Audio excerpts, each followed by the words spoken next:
Menuju langsung dari Pakalan Siar Paduka, Jalan Karangkobar 39 Purwokerto. Hai Kanca Buda semuanya, ketemu lagi bareng sama di Depan Avia ya. Yang kali ini bakal ngawal kamu semua tentunya di lintasan, masih di Hanggar Hits. Tapi kali ini kita bareng sama dari kantor imigrasi Cilacap nih ya. Boleh dong kasih suaranya nih. Halo Mas, Pak semuanya, selamat siang. Selamat siang. Oke, boleh kenalan dulu kali ya. Kenalan dulu boleh kan? Oke, agak deketan lagi Pak suaranya Pak. Oke, coba. Saya dengan Frans Simanjuntak, Kepala Seksi Lalu Lintas dan Izin Tinggal. Oke, Mas Frans ya. Nah, bapaknya di sebelahnya? Yan Edus Pomo. Oke, dipanggil Pak Edo. Ya, betul ya. Pak Edo di kantor imigrasi Cilacap sebagai apa Pak Edo? Kepala Seksi Teknologi Informasi dan Komunikasi. Oke, itu ya udah lumayan panjang ya ini kepala-kepala semua ya Kanca Muda ya. Ini siang hari ini kenapa kita mendatangkan dari kantor imigrasi Cilacap ya untuk siaran bareng sama di Depan Avia di Paduka FM karena ada beberapa informasi penting ya yang nanti akan disampaikan oleh kantor imigrasi Cilacap. Betul Pak ya. Betul, Pak. Oke, semangat gak Pak? Ini puasa atau tidak nih hari ini? Insya Allah. Puasa. Masya Allah ya, semoga lancar ya Pak ya puasanya ya Pak ya. Oke, Pak, untuk siang hari ini mungkin bisa dikasih dulu nih ke Kanca Muda yang belum tahu ya kantor imigrasi itu di mana sih? Kalau untuk wilayah Kabupaten Banyumas dan sekitarnya gitu, tempatnya di mana? Oh iya, ini pertama ya kantor imigrasi kelas 2 TPI Cilacap itu berada di Jalan Urip Sumarjo di Kabupaten Cilacap. Tapi kita juga punya pelayanan di Mall Pelayanan Publik Purwokerto. Yang di Rita Supermall itu bukan? Ya, di depan Java Heritage. Oh, oke. Iya, tahu. Ya di situ. Jadi pada ininya sih kantor imigrasi itu di bawah Kementerian Hukum dan HAM, di mana fungsinya melayani ke masyarakatnya di bidang pelayanan paspor untuk warga negara Indonesia, untuk pelayanan izin tinggal untuk warga negara asing untuk memperpanjang izin tinggalnya, dan untuk pemeriksaan alat-alat angkut ataupun orang Indonesia atau perlintasan yang dari luar negeri, contohnya di pelabuhan, dan keempatnya di bidang penegakan hukum di pengawasan orang asing. Pengawasan orang asing, oke. Itu ya di Kanca Muda ya. Jadi untuk kantor imigrasi Cilacap ini sendiri dia melayani untuk pembuatan paspor ya Pak ya. Terus juga selain itu mengawasi segala sesuatu yang mungkin sifatnya ekspor atau impor, seperti itu betul? Tapi untuk orang asingnya aja. Untuk manusianya ya. Untuk manusianya bukan untuk barangnya. Barangnya itu gila itu. Oke, jadi untuk manusianya nih semua mungkin dari turis-turis asing gitu kan itu masuk ke sini harus melalui izin dari kantor imigrasi. Ya, kayak gitu. Oke, nanti untuk selanjutnya kita akan membahas seputar M-Paspor ya Pak ya, betul? Iya benar, M-Paspor ya. Jadi mungkin Kanca Muda juga pada mau liburan gitu kan, karena sekarang pandemi kayaknya di Torasa udah mulai menurun nih. Animu. Ya Pak ya. Ini kayaknya ada wacana-wacana ataupun keinginan-keinginan masyarakat yang mau pergi ke luar negeri gitu kan, terus belum punya paspor. Nanti bakal kita kasih tahu gitu ya, terutama cara bikin paspor secara M-Paspor ya, secara lewat aplikasi kayak gitu. Jadi nanti buat Kanca Muda pokoknya tetap harus stay tune aja bareng sama kita bertiga ya di sini untuk menjelaskan mengenai M-Paspor. Oke. Nah, dan masih dikawal bareng sama di Depan Avia ya, dan juga Pak Edo serta Pak Frans ya dari kantor imigrasi Cilacap nih. Dan di segmen kali ini kita langsung masuk aja Pak ke intinya nih ya, M-Paspor. Mungkin bisa dijelaskan dulu dari siapa dulu nih? Pak Frans dulu atau Oke, Pak Frans boleh dijelaskan mengenai M-Paspor itu apa sih Pak? Oh iya, jadi aplikasi M-Paspor ini satu aplikasi terbaru dari Direktorat Jenderal Imigrasi memfasilitasi masyarakat Indonesia dalam melakukan pendaftaran untuk melakukan pengajuan permohonan paspor baru ataupun penggantian. Jadi penggunaan ini aplikasi ini lebih tepatnya agar lebih transparan, akuntabel dan lebih cepat juga. Dan ini bisa ditambahkan sama Pak Edo. Ya, jadi Direktorat Jenderal Imigrasi membuat suatu terobosan dalam memberikan kejelasan dalam pemberian pelayanan kepada masyarakat untuk pembuatan paspor baru dan perpanjangan, di mana sistem ini masyarakat dalam mengajukannya dan bisa memilih tempat, waktu, sama tanggal ya, di mana dia akan melakukan pengambilan. Dan di sana pula masyarakat tidak perlu susah-susah karena sifatnya paperless ya. Juga dimudahkan untuk pembayaran, juga dimudahkan. Jadi semua pelaksananya tidak ada di imigrasi. Jadi mereka bisa melakukan pendaftaran, habis itu mereka memilih untuk di mana dia mau melakukan itu semua. Jadi mengurangi ada kontak antara pemohon, masyarakat dengan petugas. Dan pemohon hanya akan datang sekali pada saat itu langsung untuk diskusi. Jadi waktunya memang dibuat sedemikian rupa singkat. Oke, jadi mengurangi bolak-balik juga kali ya Pak ya, gitu kan. Biasa kan mungkin karena keterbatasan jarak gitu kan, bisa juga nanti karena adanya paspor ini jadi terbantu gitu, karena kita nggak mesti harus datang bolak-balik ke kantor untuk bisa mendapatkan paspor tadi kayak gitu kan ya Pak ya. Oke. Nah untuk keunggulannya sendiri nih Pak, kira-kira dari M-Paspor itu ketika kita menggunakan itu, selain tadi kita nggak perlu bolak-balik itu apa nih Pak? Keunggulan dari M-Paspor itu sendiri. Kalau dulu kita ada aplikasi pertama dulu Apapo, di mana Apapo itu dia sifatnya pendaftaran. Oke. Nah kalau yang ini kita mendaftarkan dan kita mengupload dari lampiran pendukung permohonan seperti KTP, akte kelahiran, akte nikah, dan kartu keluarga. Kita tinggal memoto foto dokumennya, habis itu kita upload. Nah, kita akan memilih tempatnya, habis itu kalau kita udah oke, kita bayar. Oke. Nah, jadi dengan bayar itu kita udah pastian. Oh, saya jelas di posisinya. Tanggal sekian, mau nggak mau kamu melayani saya karena sekarang saya udah bayar. Iya, oke.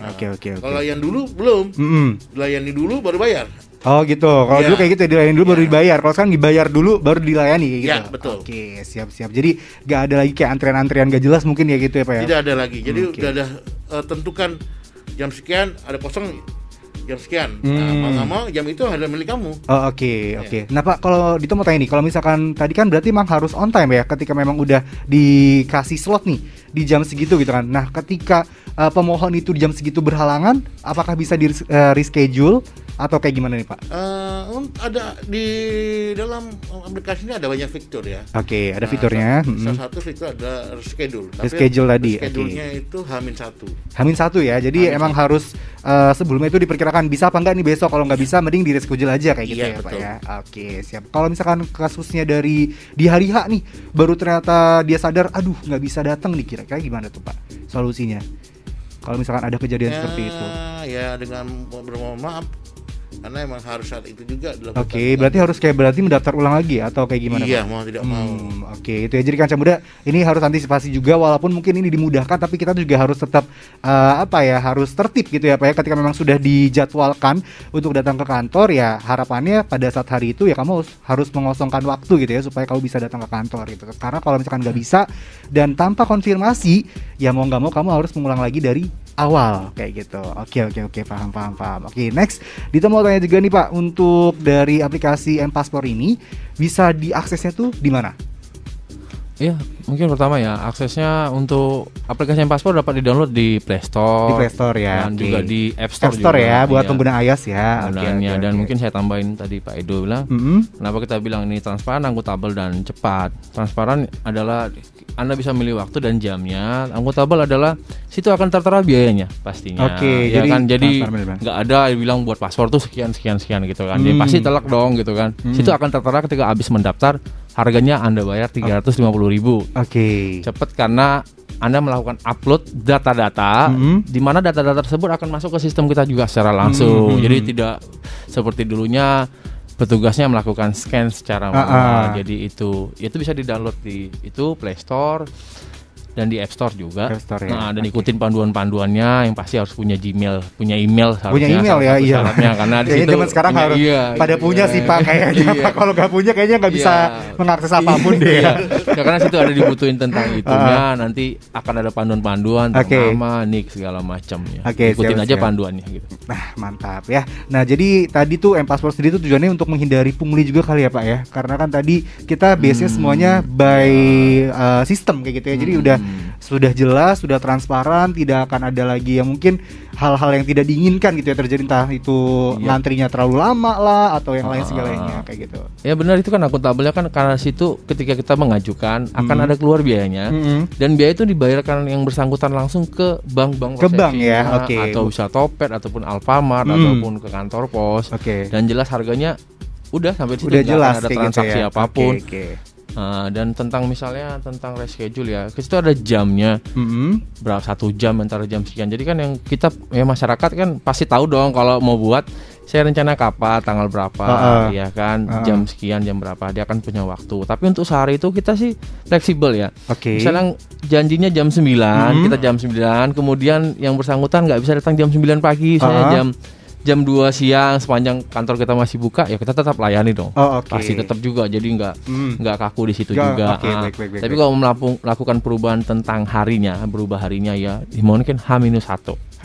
Oke. Siap. Kecuali ada kekhususan juga bisa melakukan perubahan tentang sudah ketika harus wajib kedatangan. Karena di zaman COVID ini pandemik. Ya, jadi kalau memang karena kendalanya yang bersangkutan karantina atau lagi sakit ya hubungin kita aja ke call center, lampirin bahwa positif gitu kan. Nanti kita akan melakukan perubahan dengan tahap-tahapan melalui ke pusat karena ini sudah terpusat gitu kan sistem ininya. Kita coba bantu gitu dan ada fasilitas untuk itu. Untuk yang urgent ya sakit atau keadaan tertentu kita nggak kabur juga dong. Iya, makanya kalau malas-malasan ya tidak tercover ya oleh kasus urgent tersebut. Khusus gitu kan ada pengecualiannya gitu kan.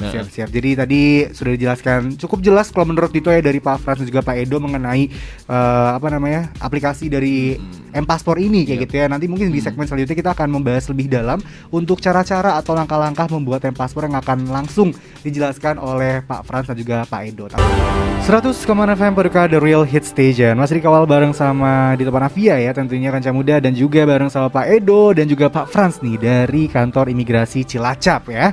Dan di segmen kali ini kita bakal jelasin dan kasih tahu nih ke Kanca Muda semuanya mengenai mekanisme pendaftaran dari M-Paspor ya. Ini langsung dijelaskan sama bapak-bapak dari imigrasi. Siapa nih yang mau jelasin dulu pertama? Saya. Oke. Monggo Pak Edo. Jadi pertama kita akan melakukan download ya pada aplikasi yang kita bisa dapatkan di Play Store sama di App Store. Di situ nanti kita akan begitu kita buka kita install, habis itu kita diminta memberikan akun Google. Nanti kita dapat OTP. Kode OTP. Connecting lah antara Google itu. Saat sudah terkonek, barulah nanti kita akan ngisi nama kita, nick kita, identitas diri lah ya. Habis itu barulah akan diminta untuk melakukan penguploadan data dokumen, KTP, akte, atau surat nikah atau ijazah dari kartu keluarga. Nah, setelah itu barulah memilih wilayah yang mau dilakukan pengambilan foto dengan radius terdekat. Makanya usahakan untuk HP yang digunakan untuk masalah search areanya connecting. Ini ya locationnya ya, locationnya diaktifin ya. Kadang-kadang mereka nggak. Iya. Biasa lah. Nah, kalau kita kantor imigrasi Cilacap itu membawahi 5 kabupaten. Ada Banyumas, Cilacap, Purbalingga, Banjarnegara, dan Kebumen. Cuman saat ini kita baru membuka 2 tempat pelayanan, yaitu di MPP Purwokerto dan kantor imigrasi Cilacap. Jadi nanti kalau teman-teman dari Kebumen ya yang akan terdekat searching antara MPP Purwokerto dan imigrasi Cilacap. Benar. Itulah milih, begitu milih, dia baca dengan tuanya, sepakat dengan data yang dipilih. Confirm, dia dapat tanda bukti untuk melakukan pembayaran dulu ya. Dia bayar dikasih waktu 2 jam. Jadi perlu ketahui teman-teman mungkin mendengar, janganlah melakukan pengisian tengah malam karena bank tutup. Iya sih, benar. Tapi bisa lewat transfer nggak Pak? Bisa ya? M-banking kayak gitu. M-banking, tapi kadang-kadang M-banking kan kalau yang ke saya pakai BNI itu jam 11 malam tuh udah mulai ngehe. Begitu saya aja jam 1 tuh udah mulai sehat tuh. Takutnya nanti ada yang untuk daftar jam 11 mau nggak mau jam 1 dia harus bayar. Lewat pada itu nggak bisa bayar. Berarti harus lagi ngulang lagi dari awal ya. Dan kadang-kadang ngulang lagi itu masih karena sistem udah stuck di gantung. Mau nggak mau harus datang lagi kantor kami untuk melakukan proses itu lagi. Jadi ya tolonglah kalau bang itu ya di saat hari-hari jam lo kerja boleh lah. Jangan tengah malam. Tengah malam. Pagi atau pas istirahat siang kali ya. Mangga lah. Sore-sore pun masih mangga lah. Karena dia bisa bayarnya di banyak pilihan. Mau di bank, mau di internet banking. Internet banking hanya 2 yang bisa, BRI sama BNI aja. BRI yang lainnya belum siap mungkin ya. Terus sama marketplace yang lain seperti Topet, Dana dan sebagainya. Itu bisa juga di situ. Bisa juga. Siap. Nah, dengan begitu dapat itu nanti akan diberikan tanda bukti, Anda bisa tinggal menuju tempat yang dipilih itu.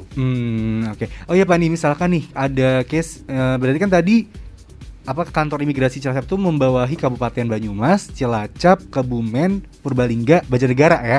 Nah, kan ada nih di Kabupaten Brebes misalkan Bumiayu kan tuh mepetnya ke Purwokerto tuh. Nah, itu apakah bisa ke yang Cilacap atau dia ikutnya kantor imigrasi yang di Kabupaten Brebes itu sendiri? Sekarang udah nggak ada perbedaan ya, mau dari KTP mana silakan, kan nggak ada bersaksi domisili. Nah, jadi KTP yang wilayah kerja aja nggak bebas, mau dari Surabaya ke sini. Tapi sekali lagi pada masalah searching area, yang kemana terdekat yang keluar yang terdekat ya, dan kuotanya masih ada sekali lagi. Ada kuotanya juga ya. Oke. Dapatlah, pilihlah ke Cilacap atau Purwokerto, monggo. Nah, untuk kuotanya sendiri Pak, itu kira-kira ada batasannya, maksudnya berapa nih dalam sehari kayak gitu? Kita lihat kondisi ya. Jadi pada saat rame ya, standar kita 70. Nanti kalau ada perkembangan, kalau memang dibutuhkan peningkatan, kita usulkan. Karena yang kita hanya bisa mengusulkan kuota, yang memberikan approval-nya tetap dari pusat dari pusatnya itu. Ini perkembangan lah. Karena kan kita sebisa mungkin namanya pelayanan kan kita nggak membatasi. Tapi kita juga lihat kemampuan kita. Jangan benar. Begitu limit time jam 4, sekarang udah jam puasa jam 3. Dengan kemampuan sekian, bisa nggak sekian nih? Kalau nggak bisa kita turunkan. Nah, cuman alhamdulillah sampai saat ini pemohon atau masyarakat yang datang ke kita terlayani. Ya. Tapi mungkin kalau Dito boleh rekomendasi pagi kali ya untuk daftar biar lebih dapat kuotanya gitu ya.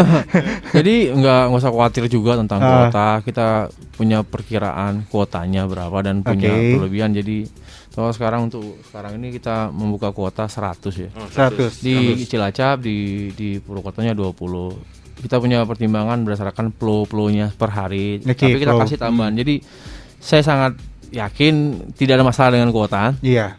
Tidak ada masalah dengan kuota, nggak usah khawatir kalau memang ini kita akan melihat perkembangannya. Contoh misalnya dalam seminggu atau 2 minggu ya.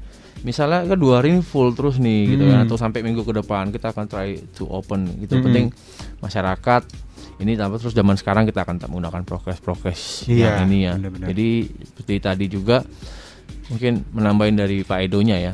Misalnya ya unduh, register, login, kemudian pilih gitu kan. Bakal ada isi-isian lain gitu kan. Misalnya nik kita, KTP kita, bahkan tujuan kita juga ada di situ. Tujuannya mau kemana? Tujuannya buat gitu apa, kemana, mau dalam rangka apa, untuk dalam rangka apa, misalnya berobat atau wisata. Berapa lamanya? Ada juga nggak Pak? Tidak sih, hanya kalau mau keluar negeri kemana. Tujuannya. Kalau ada misalnya milih Singapura, ada kuesioner tentang sama siapa, tempat siapa, saudara, misalnya mengisi, silakan diisi. Tapi kalau memang belum ada siapa itu ada option belum menentukan tempat, jadi tidak ada kuesioner seperti itu. Jadi kan ada buat paspor juga kan, nggak harus punya tujuan yang udah pasti juga kan. Iya benar. Preparing kan, persiapan kan, jaga-jaga, segala macam. Dan untuk pembayaran juga tuh diingat ya, masa waktunya itu ada 2 jam. Sesudah ketika itu langsung 2 jam. Kenapa dibuat sama sistem ini dibuat per 2 jam? Yaitu menjaga kuota juga dong gitu kan, karena ketika 2 jam belum melakukan pembayaran, otomatis kuotanya tuh dia sudah batal, kuota akan terbuka kembali. Buka lagi. Jadi kalau ada yang iseng misalnya melakukan sistem, dia bung dia daftar orang nggak bisa daftar padahal dia nggak serius gitu kan. Ya kalau dia mau main, ada yang mau bermain mengganggu sistem, ya bayar dulu. Benar, bayar dulu. Kamu nggak bayar 2 jam, kuota akan kembali ke posisi semula itu. Dan tentang KTP kan buat paspor, KTP di mana aja bisa buat di mana aja. Misalnya contoh saya KTP misalnya Medan, saya lagi berada di Cilacap, kantor imigrasi Cilacap, saya bisa buat boleh ya, bisa ya. Nah, untuk pilihan tadi tentang GPS, secara lokasi kata Pak Edo ya. Pemohon dikasih pilihan, misalnya Anda di Brebes gitu ya. Dekatnya Brebes tuh yang dekatnya mana? Yang dekat ke Purwokerto, Cilacap, atau mungkin dekat ke Brebes atau di Pemalang gitu kan. Ada kantor-kantor lain yang bahkan muncul kantor lain juga, karena ini berlaku se-Indonesia juga. Misalnya kantor imigrasi Pemalang atau yang lainnya akan muncul. Ya pemohon ya masyarakat memilih gitu kan. Mana sih radiusnya paling deket gitu kan. Bukan langsung ditentukan dari sananya gitu ya. Dia akan ada mungkin contoh Brebes akan ada pilihan, nanti ada 3-4 kantor lah mungkin di sekitarnya gitu radiusnya. Jadi mana kamu radiusnya paling deket, pilih aja lah ya, intinya kayak gitu. Sekali lagi kuota ya benar. Lama makanya sekarang orang banyak yang Itu harus masuk ke selanjutnya ya. Banyak orang mengatakan ini program aplikasinya agak rewel dan sebagainya. Memang kan setiap kantor tidak memiliki batasan kota masing-masing. Seperti tadi di Pak Fran, kalau di Cilacap 100, terus di MPP kita siapkan 20. Nah, tapi nggak setiap kantor imigrasi memberikan batasan kota yang sama. Betul. Karena sekali lagi tergantung kemampuan pegawai kekuatan di sana. Ada mungkin dia hanya membuka batasan 60, 40, 50. Ada yang hanya untuk UKK-nya atau LP-nya dia hanya buka sebesar 30.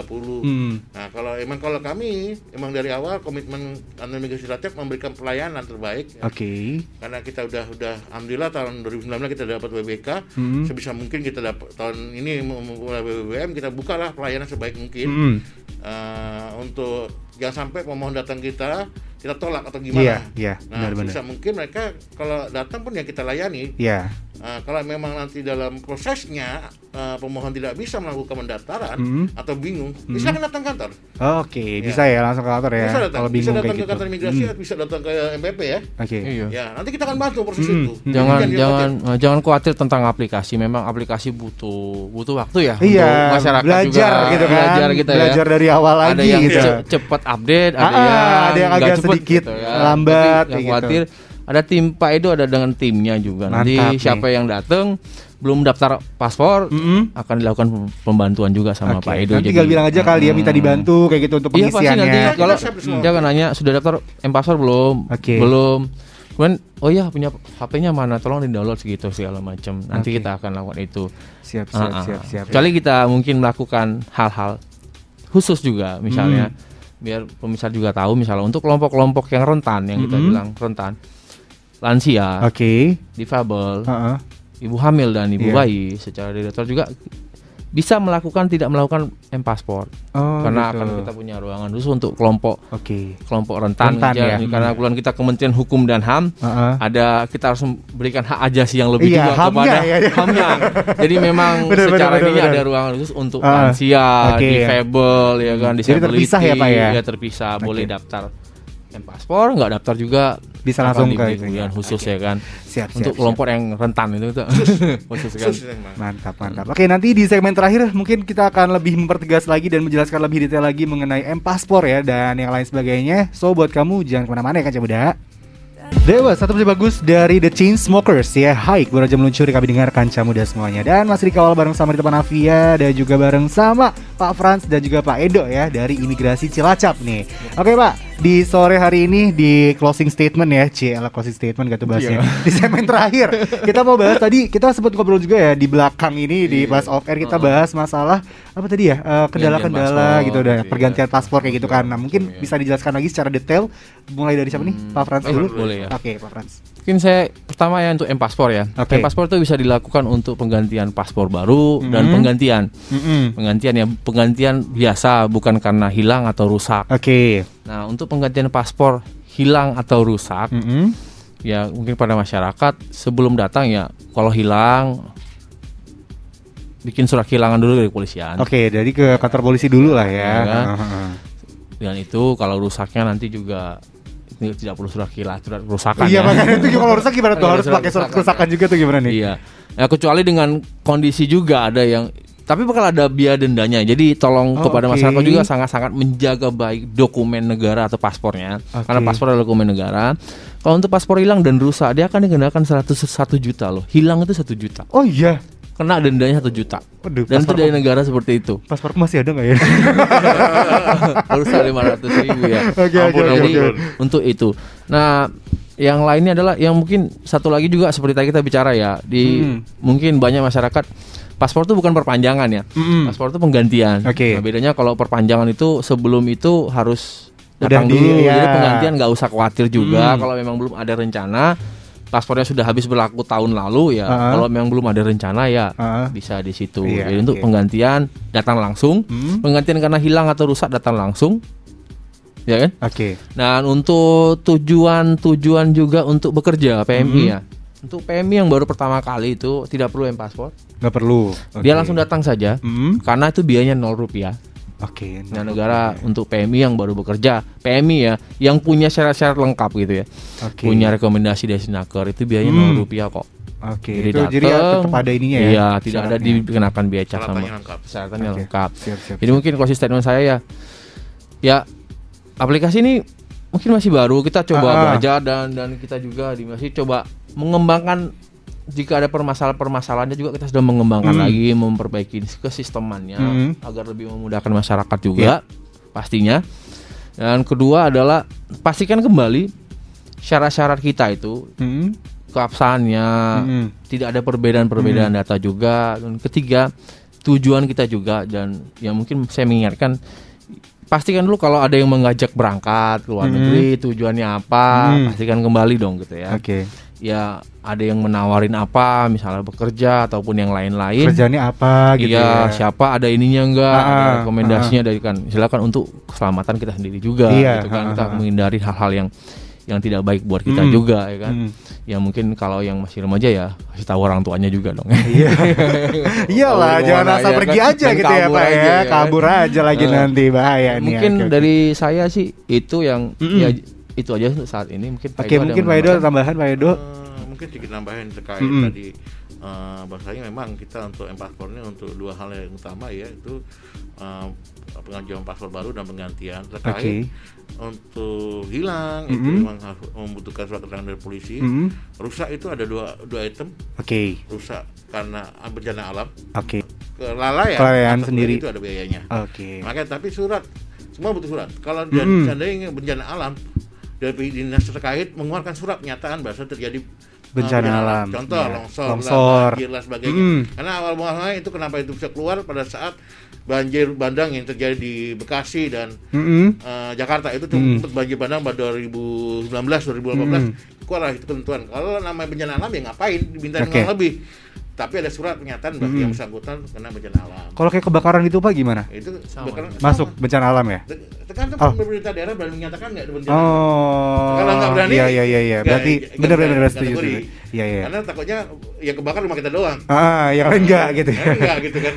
Nah, sekali lagi sama apa yang disebut Pak Fran. Ini ada sistem baru berjalan berapa bulan, mungkin terjadi trial and error, semua tetap kita berusaha untuk melakukan terbaik, memberikan pelayanan seperti komitmen kami atau Imigrasi Cilacap mengedepankan pelayanan dan memastikan menegakkan hukum. Seandainya masyarakat membutuhkan informasi atau pertanyaan yang kurang jelas, bisa menghubungi kanal-kanal medsos atau media-media yang bisa dihubungi. Kita ada WhatsApp yang bisa dihubungi, kita ada Instagram ada ya, ada Twitter sebagainya. Dan kita akan membalas pertanyaan itu segera mungkin. Kalau tengah malam mohon maaf kita nggak balas. Iya, jam kerja ya. Jam kerja. Soalnya kita akan balas. Jadi jangan takut untuk bertanya. Betul, setuju. Tanyalah, jangan sampai Anda salah dalam memilih seperti tadi, pilihannya Anda punya baru atau hilang, akhirnya Anda paksakan baru, akhirnya duitnya hilang. Bertanya aja. Kalau Anda bingung, kurang puas, silakan datang. Kita siap memberikan pelayanan yang terbaik. Karena sekali lagi rumah kami adalah rumah negara. Siap. Rakyat bebas masuk dan kami berkomitmen kita hadir dengan rakyat untuk yang terbaik. Mantap Kanca Muda ya. Tadi udah kita simak nih bareng-bareng 1 jam ya bareng sama kantor imigrasi Cilacap membahas mengenai M-Paspor nih ya Kanca Muda. Semoga ini juga bisa menjadi wawasan baru juga untuk kamu ya yang mungkin pengen buat paspor yang simple, yang gampang dan juga terpercaya, bisa lewat M-Paspor ya. Kalau misalkan bingung bisa langsung datang aja ke kantor imigrasi yang di Cilacap boleh, atau mungkin yang di Purwokerto ya, tadi yang di depan Java Heritage, bisa langsung konsultasi ke sana ya Pak ya. Oke, sebelumnya ditemu ucapin terima kasih dulu buat Pak Frans ya, dan juga Pak Edo serta teman-teman dari kantor imigrasi Cilacap. Semoga sehat selalu ya Pak. Amin. Puasa semoga lancar terus ya Pak ya. Amin. Oke. Dan sekarang Dito sekalian untuk pamit undur diri ya dari Pangkalan Siar, dari kami dengan kamu balik ke Pangkalan Siar Paduka, Jalan Kanal Kobar 39 Purwokerto. Wassalamualaikum warahmatullahi wabarakatuh. Waalaikumsalam. Dah, penyiar juga manusia Pak.